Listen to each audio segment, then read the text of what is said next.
Good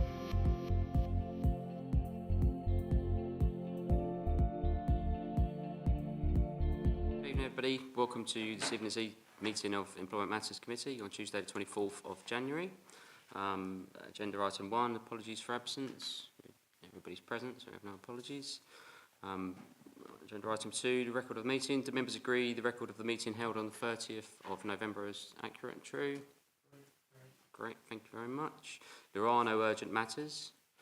Declarations of interest. Do I have any declarations of disposable pecuniary interest or other significant interests? Councillor Van Dyke. Yes, I'm a member of Unite and I'm in receipt of a pension from Unison. Thank you. Councillor Prenter. I'm a member of the ASLEF Trade Union. Thank you. Councillor Isle. I'm a member of the GMB Union for my sins. Thank you very much. Okay, so it moves us to agenda item 5, which are pay negotiations for 2023-24, and I'll ask Sam to introduce this report, please. Thank you, Chair. This report covers the progress of the annual pay negotiations with trade union colleagues for the financial year of 23-24. It's for this committee to consider the negotiations and how far we've come in a way to meet those. Under point 4, you will find the Unison pay claim, which was a joint claim with GMB. Further analysis can be detailed under point 5. And the members here are asked to, are reminded that there was no annual pay for, sorry, apologies. Members here are asked to be reminded that there was no pay award for April 2021 because this was during the pandemic. The pay award that was agreed for 22-23 was 1.6, which was applied to the cost of living, and a 0.4, which was applied to the MedPay performance arrangement. At that time, only 1% was put into the medium-term financial planning, albeit it was a 2% pay award. The draft budget, considered by Cabinet on the 15th of November, included an assumption of around a pay lift of 5%. This is an assumption, and it is our biggest assumption to this date. When we discussed the pay assumptions initially with trade unions, this was done through the protocol and it was jointly acknowledged that our lower paying ranges needed to be recognised due to the statutory increases over a period of time where there's been very little gain for lower ranges, and also the squeeze within those ranges has meant that when people have been promoted, it is really difficult to see how there is a higher significant pay to recognise the additional work that they are doing. It's highly likely this year that we're not going to be in a balanced budget position, so at the moment it is very difficult to predict what we might have in terms of an assumption. So this pay offer that has been put forward is in consideration to the overall financial pressure that we find ourselves in. The pay offer, therefore, is a £1,000 base increase on salary for all. This is prorated. We're asking and requesting that there's a minimum to rise the entry level to the real living wage, and also to create a £500 pay gap between ranges 2, 3 and 4. This option does seek to address our concerns around attracting early talent into this organisation and being able to retain them. It reflects the deletion of range 1, which was also within the trade union claim, and it also introduces the new ranges, which has been tabled as part of our previous meeting with JCC. This will also allow us some significant room within the bands to ensure that any national increases next year can be absorbed, and it also creates a greater significant increase for promotion for ranges between 2 to 4. It's recognising also that there will be a higher percentage increase for our lower ranges, which can result up to 9% for the lower ranges, and will filter down to range 7, which will be less than that, but no less than 2%. Further additional information has been included in this report, which was a request of this committee. So at point 9, you will find additional information around job retention figures, cost of sleep-in payments, cost of agency cover, further in-depth analysis of the other benefits that we provide to staff outside of this pay, details of current vacancies, which indicate some of the vacancies we have in the market and perhaps where we're struggling to recruit, and also the consideration for the cost of extra dailies. The committee therefore are asked to recommend to full council that there is a cost of living allowance of £1,000 to be allocated for this pay award, that pay ranges 1 to 4 see an introduction of a £500 pay gap between the ranges, and that delegation be given to the Chief Executive of the authority to agree to competency-based awards for staffs being assessed under the current MedPay arrangements at the exceptional level of 1A and 1B. Thank you very much, Sam, and thank you for including the information in 9.1, which we asked for last time. Very helpful. Councillor Mayfield.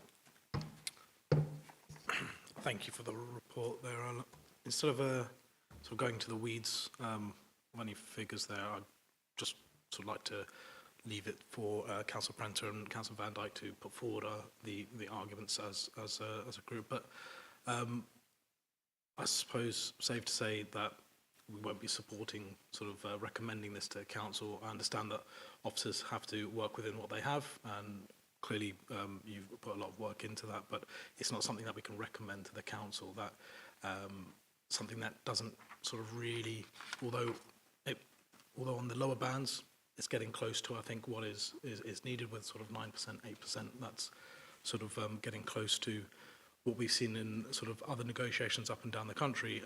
Across the board, it doesn't quite work out, so it's not getting close to what's required to cover up for not just this year, but previous years of sort of, well, I could only call it austerity, really, holding and waiting and sort of 1% increases, and it doesn't really get close to what we need. So I just to sort of let the committee know, I won't be recommending that.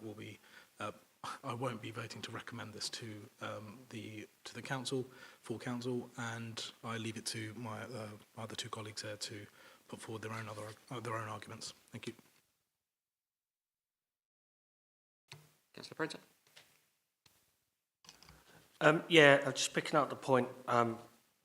Originally, the budget started at 4.8, and there's pressures on budgets, and that's changing as we speak. Every time we do the star, or you go to your star chambers, that's come down to 3 million, and I realise you've used another 0.7 million to social workers, and I know that's needed to be done, but I don't believe that should be at the expense of other employees within the organisation. That, to me, is something that needed to be done and found from somewhere because of what needed to happen in social care. Again, my disappointment that one of the pay claims that the trade unions wanted was the uplift of his sleep-in payments, which was only at 9,230. I'm sure there's other reasons for that. But again, that's something the trade unions wanted. It's quite a small cost.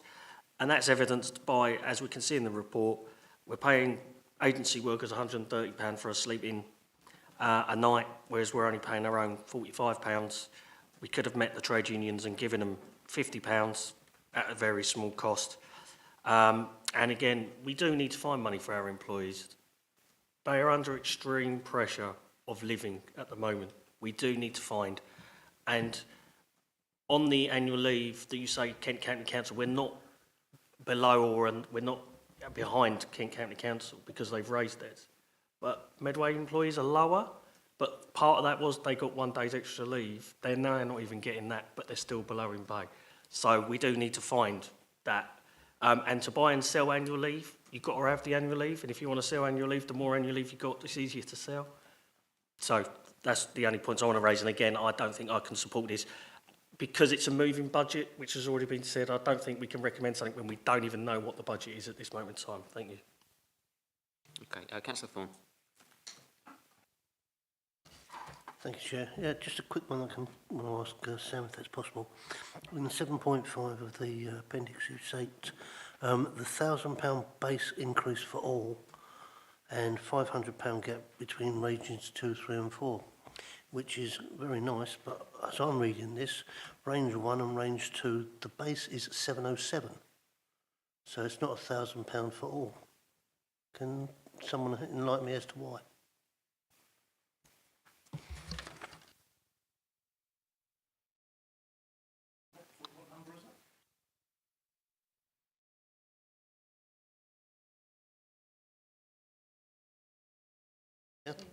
And then if you look at the pay scales which we were given here, on this sheet here, you'll see that the range 1 and range 2 pay scales from 2022-23 to 23-24 is from 19,293 to 21,000, which is only £707 pay increase.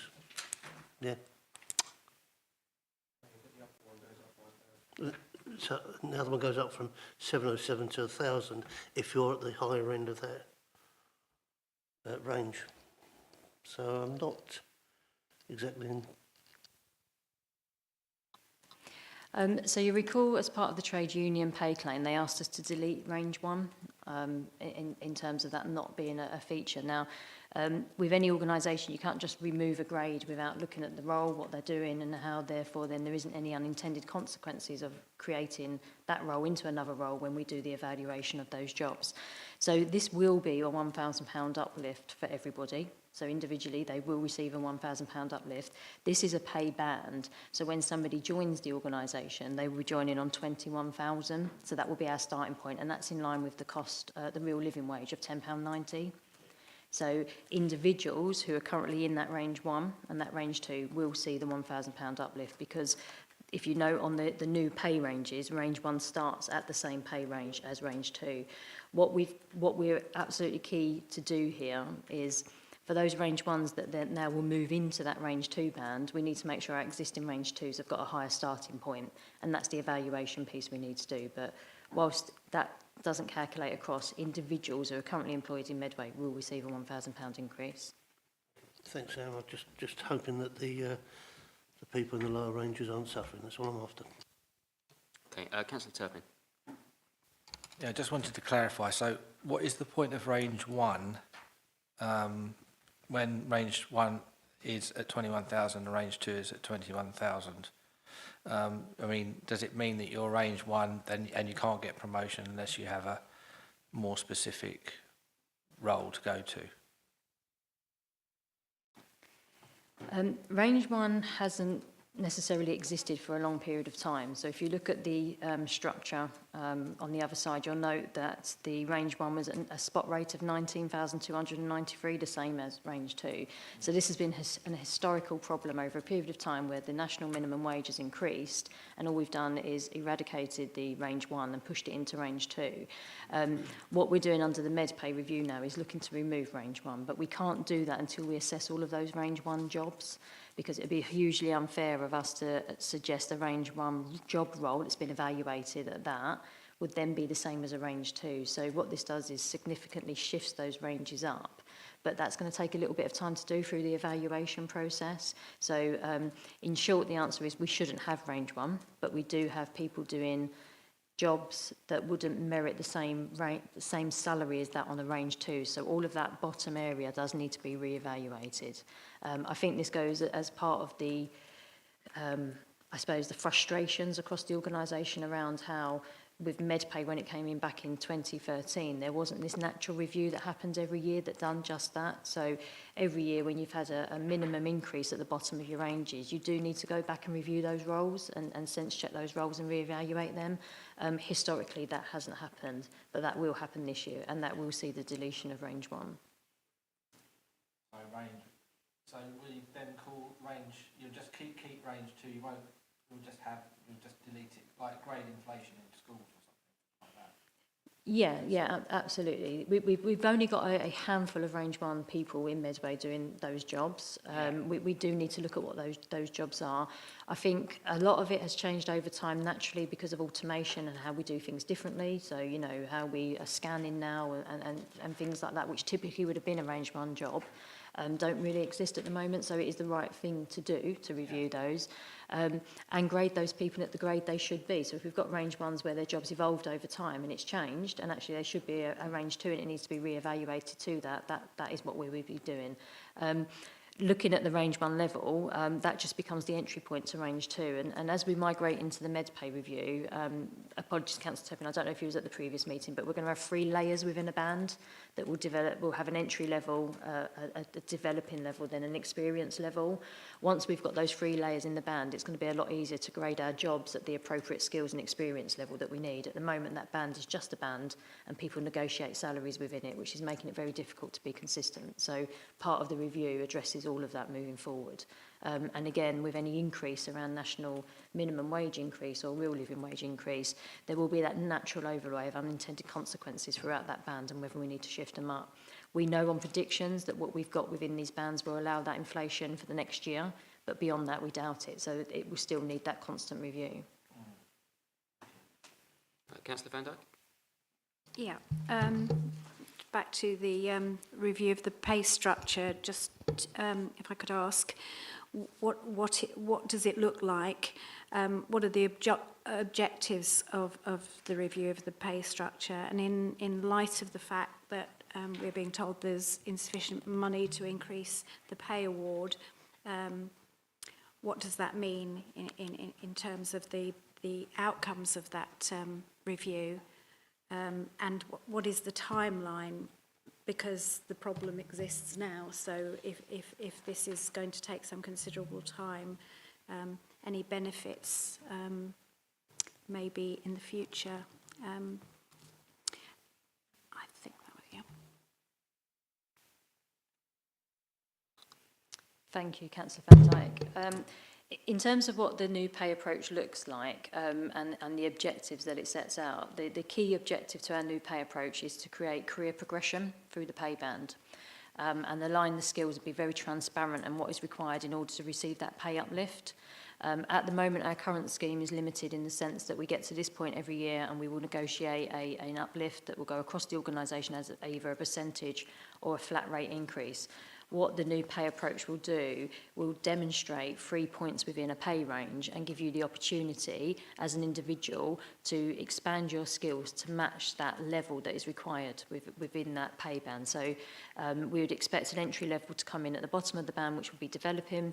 We'd expect there to be a midpoint whereby then you've developed your skills, you're now not developing, you're now practicing those skills and you're deploying those skills to the point of when you get to the top of the band, you are now become experienced within those skills. And that career path will go throughout all of those ranges and demonstrate how you need to grow your skills and experience in order to match that of the profession. The thing that this approach will do also is make sure that it's very much aligned to the profession and not a general competence as we have at the moment. So at the moment across Medway we have general competencies that we ask people to perform to. That is often then overcomplicated by the professional areas where they have their own professional frameworks. This unique scheme will be linked to professions, which means that we can move more rapidly with the market.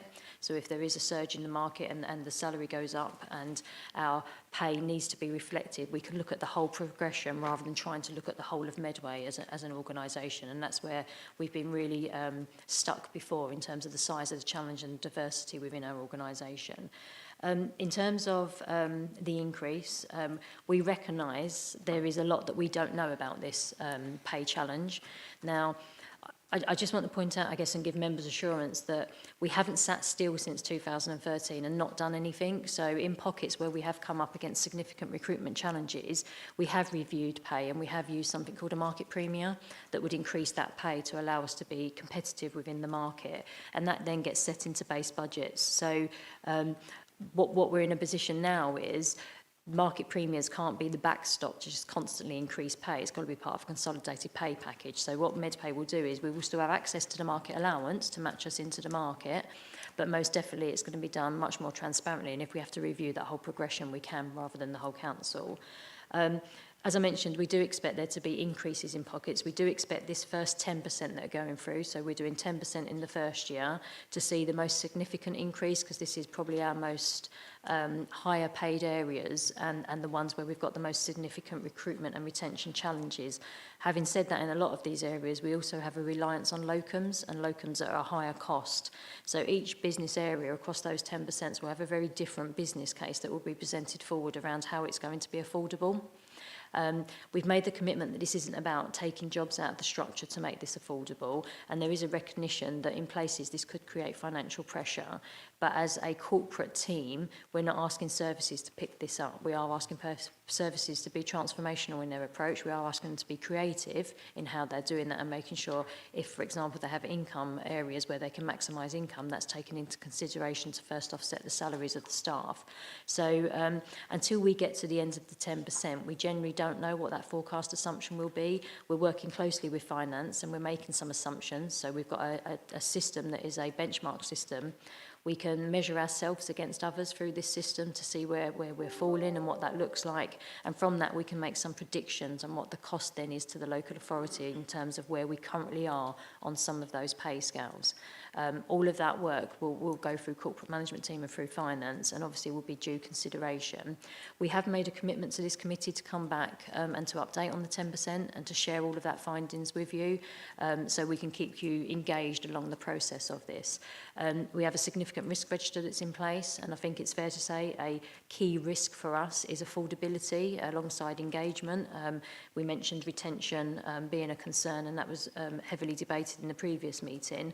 Those are two of our highest risks on our risk register around this programme being a success. And we've got mitigation in there, as I mentioned, locum spend being used to fund and pay better our staff, so we're not relying on locums and we can attract and retain.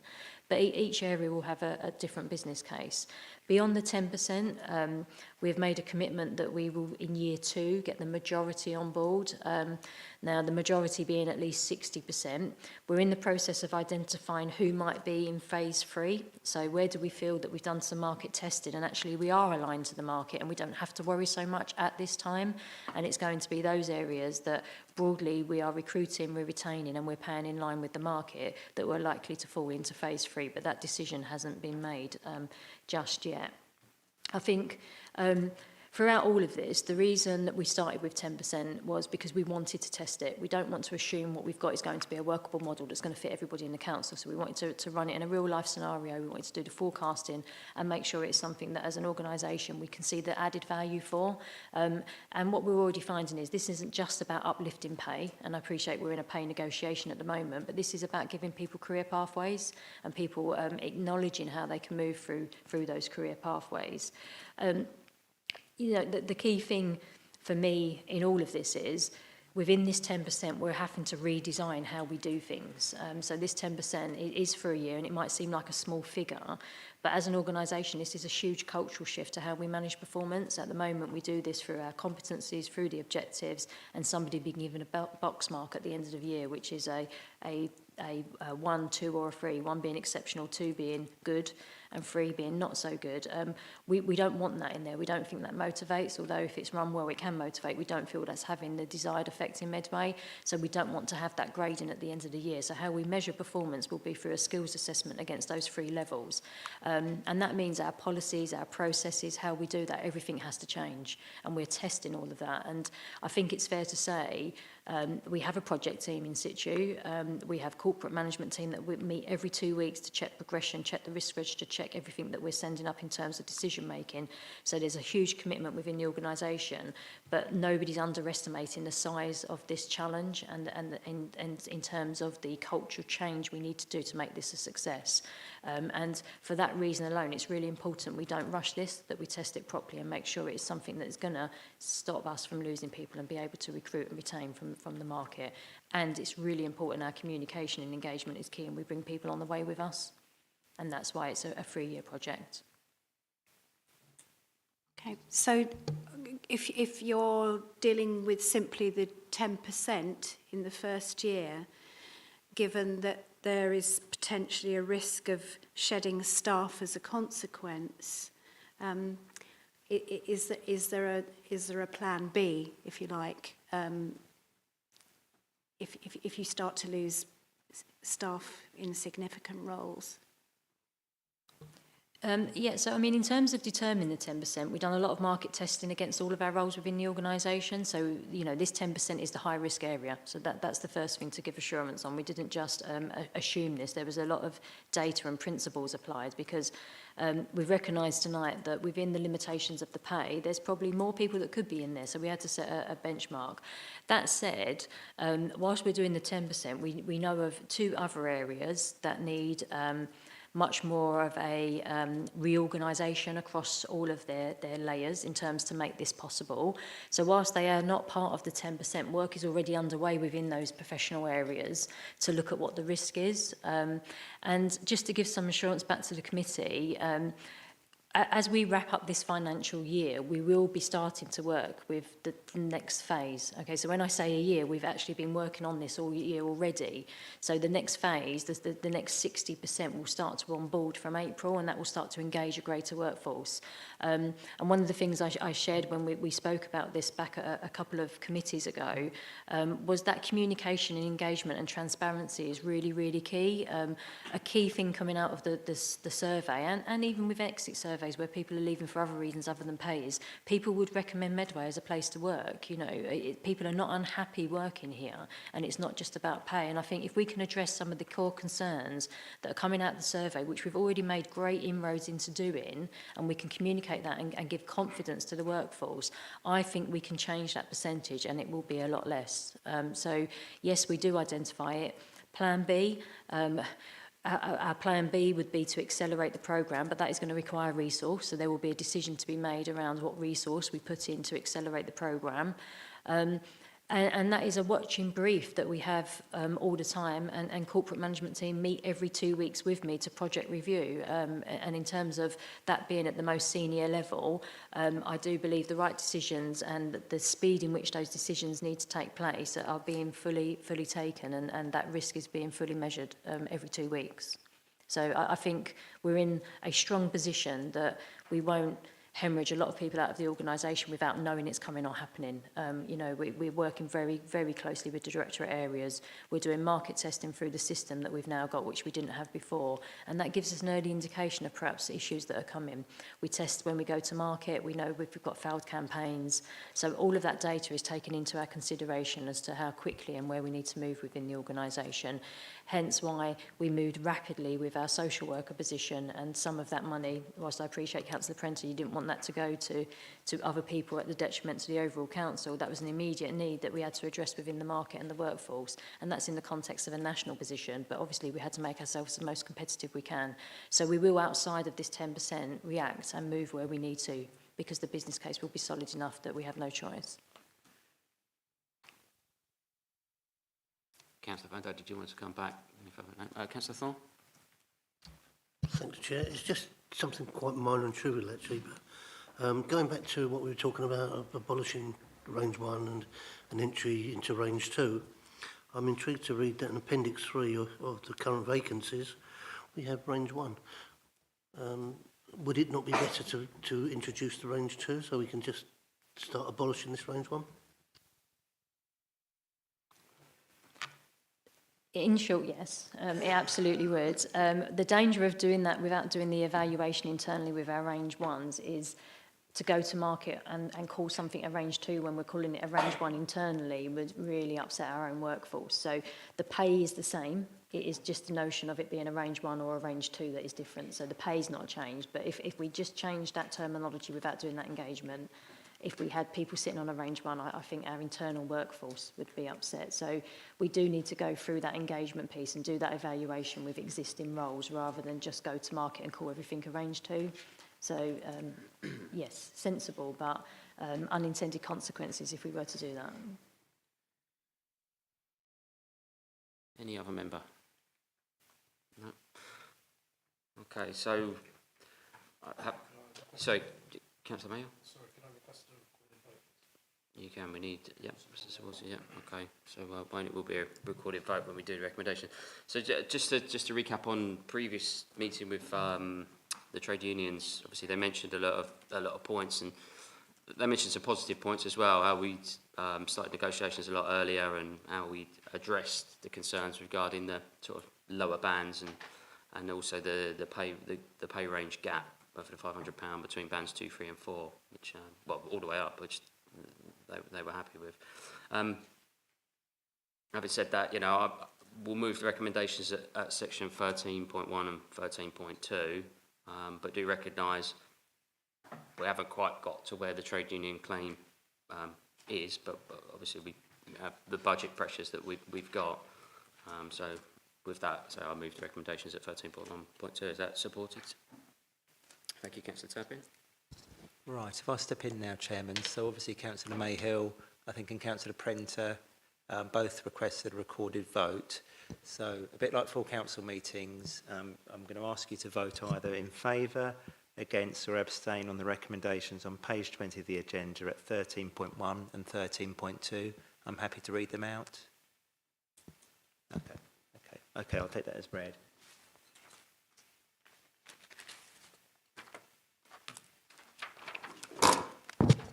Okay, so Councillor Carr. Thank you. Councillor Fern. For. Councillor Mayhill. Councillor Prenter. Councillor Thorne. Councillor Turpin. And Councillor Van Dyke. Okay, so that's 4-3 in favour, so the recommendations are carried and will be referred to full council. Thank you, Chairman. Thank you, Wayne. Thank you, members. Okay, so that moves us on to agenda item 6, which is the pay policy statement 23-24. And again, I'll ask Sam to introduce this one. Thank you, Chair. This is a regular annual report that comes to this committee on the pay policy statement for the financial year 23-24. There's no major changes to this report. It captures the requirement that we have within the Localism Act of 2011, and therefore the committee are asked to note the content of this report and refer to full council for agreement. Thank you. Thank you, Sam. Any member? Councillor Prenter. Yeah, thank you. I know you've not changed, but I've had a read through. Just on 2.39, car provision and private medical insurance for senior staff. It implies they're just given this amount to either get themselves a car and decide if they want medical insurance. Is that right? So if they get a push bike and don't bother getting private medical insurance, the chief executive gets himself 9,157. Would that be correct? Or do they have to prove the money spent? So if they only spend 7,000, they only get 7,000? With any of the allowances, there is no requirement for anybody to prove that they've spent that on the required element of a car or medical insurance. Can we make that a recommendation that money spent should be receipted? Because I find it bizarre we're turning down, as we did in the previous thing, of not paying people to sleep in people's houses for an extra £5, but certain members of staff can basically have unreceipted expenses, which I've not known in any other organisation, personally. Okay, Sam, perhaps you can just give us a bit more information on that in terms of, you know, is that a benefit to the position rather than, you know, having to sort of justify the spend or prove the spend? It's a benefit to the position. It's differently weighted depending on the grade. In terms of that allowance, which is detailed within in our frameworks. I don't know how long that has been in situ. I don't know if it was part of the med pay policy. That was before my time in terms of that coming in. Most definitely, it's an allowance for the level, and there's an expectation that because we're not providing medical cover and we're not providing a car for that level, this is there for you to use should you wish to do so, rather than it being a requirement. Okay, so just to come back, so is that actually claimed currently? Do you know? It's not claimed, it's given as part of the annual salary. Okay, Councillor Thorne. Also tax deductible as well, is it not? Yes, it is.